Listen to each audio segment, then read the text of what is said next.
শুকিয়ে গেছে চোখের জল, এখন আর কান্নাও আসে না। সময় চলে যায় সাগরের কিনারায়, রাত দিন যেন এক। প্রতিনিয়ত গুনছেন সাগরের ঢেউ, কখন জানি ডাক দেয় সাগরের ঢেউয়ের সাথে, বাবা আমি অরিত্র, আমাকে নিয়ে যাও।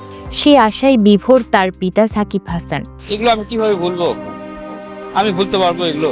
আমার শরীরে এখন আমার ছেলের গন্ধ, আমার শরীরের সব জায়গায় আমার ছেলের গন্ধ। এই গন্ধ নিয়ে, আমার ছেলের গন্ধ নিয়ে আমি ঘুরছি। আমি কিভাবে ছেলেকে রেখে যাবো এই সাগরে? এত ভালো লাগছে আমার যে আমার ছেলে সত্যি একটা কিছু হবেই। এত রাজনৈতিক বিশ্লেষণ তার সূক্ষ্ম ছিল। তারপরে সে তো আপনার মানুষের বিপদে ঝাঁপায় পড়তো। তার একটা অসম্ভব একটা হিপনোটাইজিং পাওয়ার ছিল, লিডারশিপ পাওয়ার ছিল। সে 10 জনের সাথে কথা বললে 10 জন তার একদম অন্ধ ফ্যান হয়ে যাবে।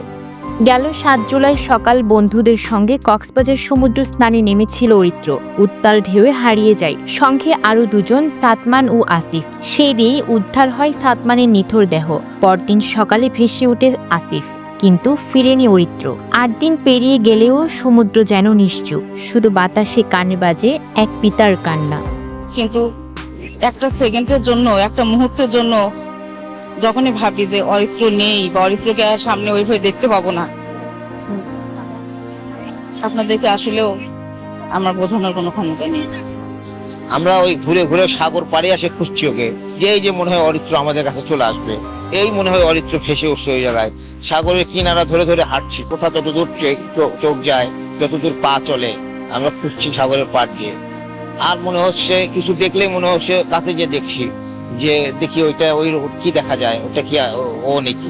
অপেক্ষার প্রহর গুনছেন ছেলেহারা এই পিতা। সমুদ্র পাড়ে বসে থাকেন চুপচাপ, চোখের পাতা ভিজে, বুক কাঁপে, শুধু একটাই মিনতি, ছেলে যেন ফিরে পান তিনি। এখন তো 8 দিন হয়ে গেছে, আমাদের সবার এখন একটাই চাওয়া, অরিত্রর একটা চিহ্ন বা অরিত্রকে আমরা একটু সাথে নিয়ে যেতে চাই। এখন যে অবস্থায় থাকো, আল্লাহর কাছে চাচ্ছি যে আল্লাহ আমাদের ভাইকে যে অবস্থায় হোক আমাদের একটা শেষ চিহ্নটুকু দেখ, আর আল্লাহ ওকে যেখানে রাখুক ভালো রাখুক। এইদিকে 8ম দিনেও লাইফগার্ড ও সংশ্লিষ্ট কর্তৃপক্ষের চেষ্টা রয়েছে অব্যাহত।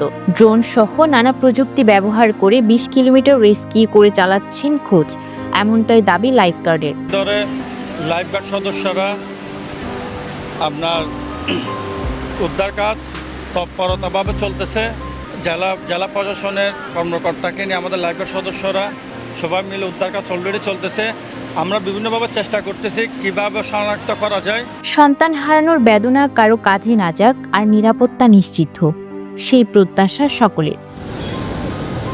তাসনিয়া স্নিগ্ধা, চিটাগং ট্রিবিউন।